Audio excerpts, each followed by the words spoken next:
তোকে স্কুলে খেতে দেয়নি? সত্যি বলছি দিদি, ওরা কোনোদিন স্কুলে খেতে দেয় না। কোন স্কুলে পড়িস? Haridevpur primary school. তুমি আমাকেই তো ধরতে বেরোচ্ছিলেন, চলে এলাম।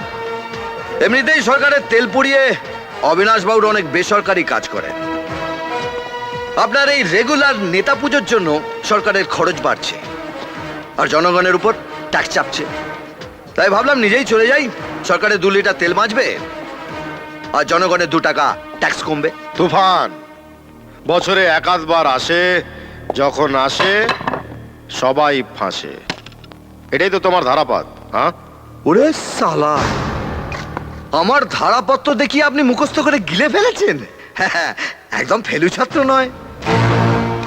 তোমার বোধহয় জানা নেই, এই ঝড়ঝাপটা আটকাবার জন্য গভর্নমেন্ট অনেক রকম আগাম ব্যবস্থা নিয়ে থাকে। সেটার মধ্যে একটা হলো পুলিশি ব্যবস্থা।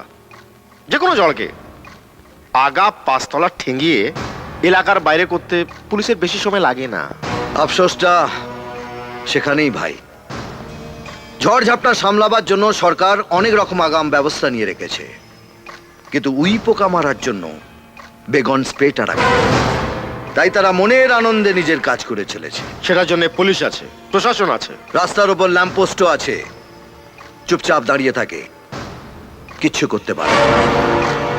গরিব বাচ্চা বাচ্চা ছেলে মেয়েদের মিড ডে মিল হাওয়া করে দিয়ে সেই পয়সায় স্কুলের সেক্রেটারি তার নিজের ছেলের জন্মদিন পালন করছে, আর পুলিশ সেখানে সেজে গুজে নেমন্তন্ন খেতে গেছে, আর সেই অভুক্ত ছেলে মায়ের হাতে মার খেয়ে তার পেট ভরাচ্ছে।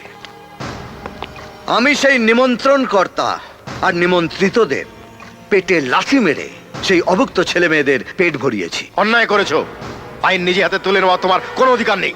আইন হাতে তুলে নিইনি, শুধু বেগন স্প্রেটা হাতে তুলে নিয়েছি উই পোকা মারার জন্য। এটা আম পাবলিকের দায়িত্ব, আর পাবলিকের মার কেওড়াতলা পার।